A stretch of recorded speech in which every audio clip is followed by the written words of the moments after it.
Stop me if you heard this one before. The Blue Jackets play a pretty solid game of hockey and lose anyway.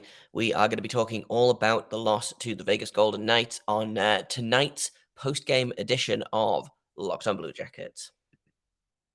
Locked on Blue Jackets, your daily podcast on the Columbus Blue Jackets, part of the Locked On Podcast Network. Your team every day.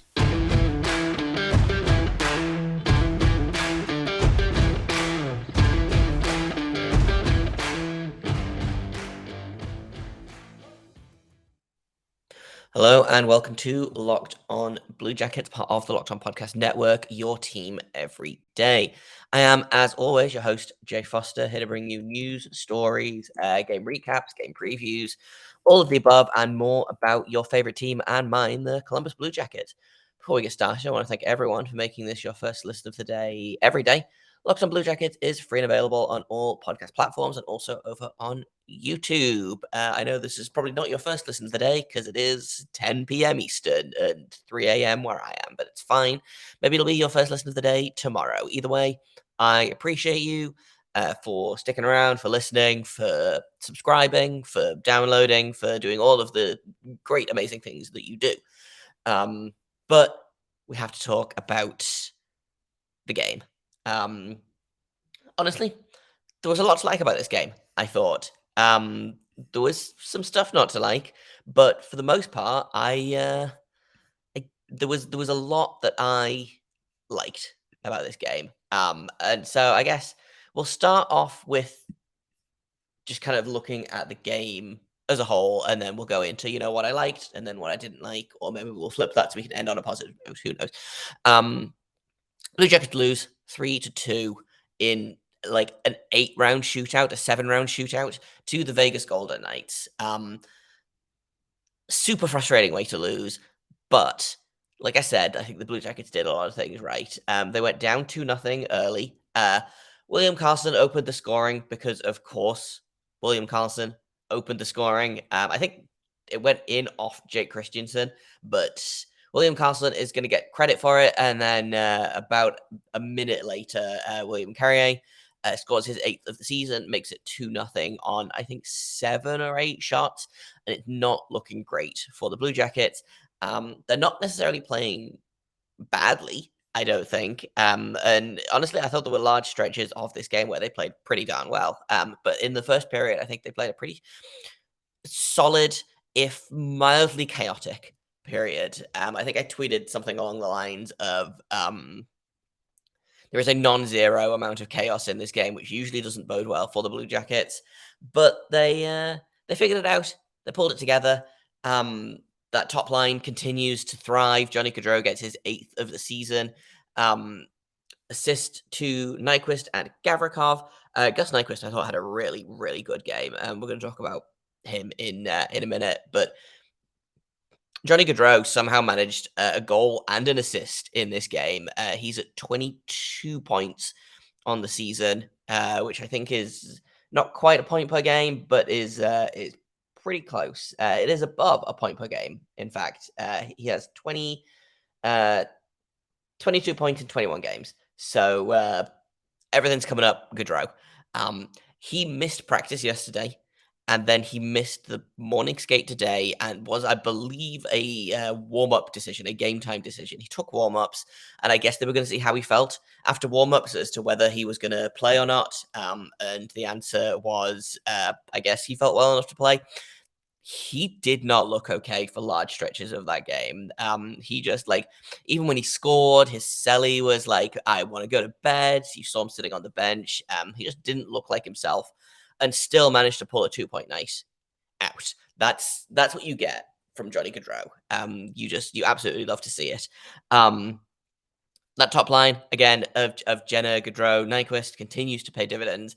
I think no one is benefiting more from that configuration than Boone Jenner, who scored his 9th of the season to tie the game with about 8 minutes left in the third period after, honestly, a pretty strong onslaught of Blue Jackets effort.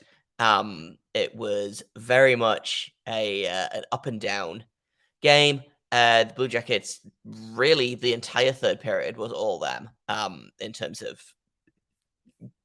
all of the metrics. They had at even strength, they had 55% of the shot attempts, uh, going up from 42% in the first period. So they really, as the game went on, they got better, which is really great to see.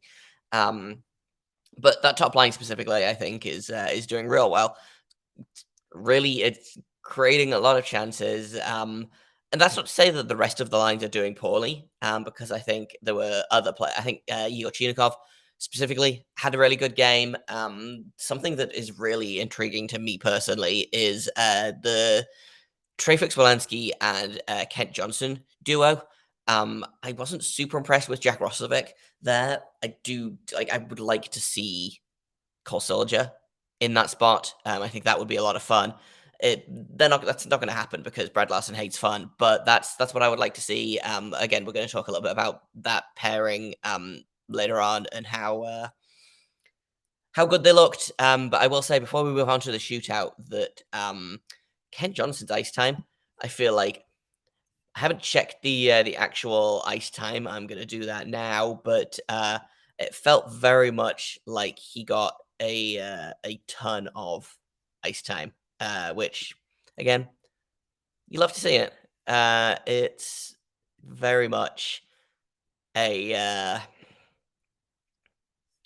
a frustrating thing to watch, but it it's frustrating to watch because, again, I feel like every time he's on the ice, good things are happening. I mean, you look at okay, his numbers were not amazing in this game, but he had almost 14 minutes of ice time. Uh, Everyone except Trey Wolansky hit over 8. Hit over 10, excuse me. Cole Sillinger hit 13 and a half. I guess all they needed to do to give the kids more ice time was for Mathieu Olivier to get sick. He missed this game. They put Liam Foodie in, who again I thought had a fine game. But yeah, the kids were all right. The kids were very good. In fact, some kids were better than others. We're going to talk a little bit about the shootout in a minute, and also we're going to talk about the goaltending because to me that was the story of the game. TM. So we're going to talk about that in just a minute here on Locked On Blue Jackets. But first, if you thought about securing your home with home security, but you've been putting it off, you're going to want to listen up because right now, Locked On Blue Jackets listeners can order the #1 rated SimpliSafe home security system for 50% off. This is their biggest offer of the year, and you are not going to want to miss it. Over the holidays, property crimes like burglaries, package thefts, they spike nationally. So get your SimpliSafe system for half off today. Enjoy advanced security and greater peace of mind this holiday season. SimpliSafe was named the best home security system of 2022 by US News and World Report for a third year in a row. So don't miss your chance to save big on the only security system that this network recommends. You get 50% off the new SimpliSafe system at simplisafe.com/lockedonnhl today. Once again, this is their biggest discount of the year, so do not wait. Once again, that is simplisafe.com/lockedonnhl. There is no safe like SimpliSafe. So let's talk goaltending, because we need to talk about the shootout, and to talk about the shootout, we kind of have to talk about goaltending. But before we got there, man, lots was happening.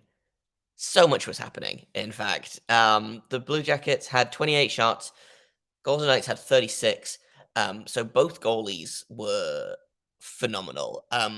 It was very much a battle of the rookies. Tarasov would end up finishing with a 944, which, sure, like that seems fine. Logan Thompson finished with a 929. So both goalies, excellent. Really, really excellent. Battle of the rookies. Tarasov has not played as much as Logan Thompson. Logan Thompson has kind of been forced into a starting role. Robin Lehner is, I believe, out all season. He had off-season surgery and is not going to be ready to go for at least a year. I believe their backup was Laurent Brossoit, who also got hurt and had off-season surgery. He recently became healthy and then got sent down to the AHL, where he's, I believe, still with Henderson, just because of how well Logan Thompson is playing. He's, I think, sitting near the top of the league in all of the goalie stats. He is sitting at he's ninth in the league in save percentage with a 920. The Vegas Golden Knights are sitting on top of the Western Conference. Logan Thompson is tied for second in the league with with Martin Jones, which is hilarious. Sorry, Logan Thompson has 11 wins on the season, which honestly might be more than all of the Blue Jackets goalies have combined. So Logan Thompson, phenomenal story. I thought Tarasov matched him very well. He was both goalies were great. Both goalies were really, really good, I thought. And then the shootout came. And one goalie was a lot better in the shootout. And somehow it made it to seven rounds. So Gus Nyquist scored. And then Chinikov missed the net. Gaudreau missed the net. Gaudreau was saved by Thompson. Johnson saved by Thompson. Jenner saved by Thompson. Cole Sillinger missed the net. Trey Wolansky was a save. On the flip side, I don't know that Tarasov made a save in the shootout. First attempt, miss, hit the post, I believe. Second attempt, hit the post. Marchessault scores on his goal, scores on his shot. Shea Theodore, miss. Mark Stone. Oh, Tarasov did make a save on Mark Stone. Fair enough. Phil Kessel, miss, and then Paul Cotter, who I never heard of until right now, this very moment, scores to win the game. Just a really weird and lopsided shootout. But if we're talking about the good things in this game, then I think Tarasov was definitely one of them. I don't think he got nearly as much support as maybe he should have done. Like I said, the Blue Jackets got most of the they got the better of the possession numbers at 5-on-5, but when you go to Natural Stat Trick, they suddenly the Golden Knights got a lot of power plays, and they almost made the Blue Jackets pay on those power plays. And then you look at the heat map, I don't know, man. Tarasov played really, really well, and I think the defense for the Blue Jackets is getting better. I really do. I don't necessarily think that this was their strongest defensive attempt, but I do think it's trending in the right direction. This point was definitely they don't get a point without Tarasov in net right now. Like if he hadn't played as well as he did, then the Blue Jackets would have lost in regulation probably. He had maybe 3 or 4 just grade A saves, as did Thompson. Like I said, both goalies excellent, which as a goalie friendly show, like you do love to see it. I would like to know what the goalies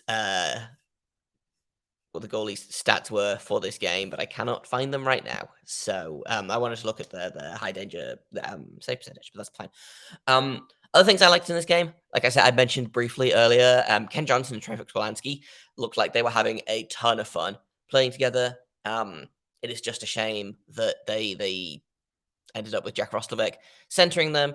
Jack Roslovic, I guess, was fine. He wasn't like egregiously bad in this game, but there were a couple of moments where I was like, man, if they'd had anyone else centering that line, like it would have been fun. And probably a goal. I think Kent Johnson was on his most Kent Johnson like behavior. Trey Wolansky also on his most Wolansky like behavior, which is a pretty good combination, frankly. So I like those two guys together a lot. Hopefully they continue to stick together. I think Trey Wolansky, I don't know that he's here for the duration, but he's kind of making the most of what he's got. I just wish that they would give him a little bit more ice time. Like I said, he only played 9 minutes 53, the lowest of anyone by about a minute and a half. But I don't know. I like his game. He had 4 shots on goal. He has not scored yet, but it feels like it's coming. Especially if you keep him with Johnson, like that feels like a pairing that could produce. Speaking of production, the top line, like I said, that has to be the highlight of this game. If you take out the goaltending, the top line, they had multiple shifts where they just kind of hung out in the Vegas Golden Knights zone for basically the entire shift. Like the first goal, the Johnny Gaudreau goal, they were there for I think a minute and 26 seconds or a minute and 28 seconds or something bonkers like that. There was 6 shot attempts before one finally went in, which ended up being Gaudreau's goal. Same thing happened with the second goal. They just parked in the offensive zone and were like, yeah, we're just going to hang out here and bulldoze our way through to a goal. The first goal was pretty. The second goal was not as pretty, but it got the job done. They tied the game. Like I said, Boone leading the team. Johnny Gaudreau in second place. It's looking good for the Blue Jackets in terms of Johnny Gaudreau succeeding and figuring things out. He is still leading the team in scoring. He's got a 6-point lead on Boone, which I don't know that they've updated tonight's stats. So I believe that actually is a 7-point lead. I can't do math on the fly. So like I said, lots and lots of good things in this game. In a minute, we can talk about the things that I didn't like as much, the things that I would like to see change. That's all coming up in just a minute. But first, I've got to tell you about BetOnline because it is your number one source for sports betting information, stats, news, and analysis. You can get the latest odds and trends for every professional and amateur league out there, from football to basketball, soccer, esports. They've got it all at betonline.net. And if you love sports podcasts, you can find those at BetOnline as well. They are the fastest and easiest way to get in your betting fix. So, I don't know, you probably should have put some money on Johnny Gaudreau scoring because Johnny Gaudreau loves scoring at home. He loves making the cannon go off. It's just a real about turn from the All-Star game in 2015. You'd love to see it. But in my opinion, if the Blue Jackets are playing, you should probably put some money on Johnny Gaudreau scoring a goal. That feels like a really good way to make some money to me. So head to the website today. That is betonline.net on your laptop or mobile device to learn more about the trends and action because BetOnline is where the game starts. So let's talk about the things I didn't like, which was, for the most part, the defense, frankly. I didn't talk about special teams either. I think special teams were good, generally. The power play looked dangerous-ish. The penalty kill continues to be strong, especially in the face of Vegas, especially in the face of the Blue Jackets doing that thing they do, where they just constantly take a bunch of penalties and hope for the best. The Blue Jackets ended up taking, I want to say, like 4 or 5 minor penalties in this game, which seems unsustainable for the way that it's going. They took 4 minor penalties. The Knights didn't score on any of them. Blue Jackets didn't score on either of their 2 power plays of the game, but I don't know. At this point, the power play has 8 goals in its last 10 games, so like something is working. It's been, going along at, I think it's, what was it, 8 for 25 or 8 for 32. At Jackets Insider, Jeff Svoda tweeted about the power play. So that's a really good thing. The penalty kill was strong in this game. It has not been strong necessarily as the past few games have gone by. Again, I don't think they've updated the stats. It had dropped to 17th in the league. I imagine it probably may get bumped up a little bit after tonight. But special teams I liked. Really, there was a lot more to like in this game than to dislike. My main dislikes were, as we all know, the defense continues to exist, I guess. It was fine for the most part. I wish it was better, but the Blue Jackets are doing the best that they can with the defense that they have. Andrew Peak had 18 and a half minutes. Eric Branson only played 19 minutes. Gavin Berry played 11. Jake Christensen played 11. Gavrikov played 18, and Marcus Bjork played 17, 55, so almost 18 minutes. So a really balanced spread of the D, frankly, which that's all 5v5 also. If you switch that around, Vladislav Gavrikov goes up to 27 minutes and 19 seconds, which, again, seems fine, seems sustainable. And then everyone else is kind of sitting in the same ratio. Marcus Bjork got 23 minutes. Christensen got 11. Gabranson got 23. Baby got 13. Pete got 23. So it's about what I expected. I don't know what Brad Larson has against Jake Christensen. I know that that first goal probably on him. But for the most part, I've liked his play. There is some growing pains to do, definitely. There's definitely some work to do there, but I like his game. I thought he was fine, better than fine, frankly. He was at 53% in terms of shot attempts, which is definitely in the top half of the team. Uh, Weirdly, fourth among defensemen. Four defensemen were really good uh, tonight, and especially at 5v5, and two defensemen were not. Unfortunately, one of those was Gavrikov, who was not great. The other, Marcus Bjork, didn't have a great night. Eric Branson continues to do what Eric Branson does, which is to say, bleed shot attempts like nobody's business. But again, that top line leading the way.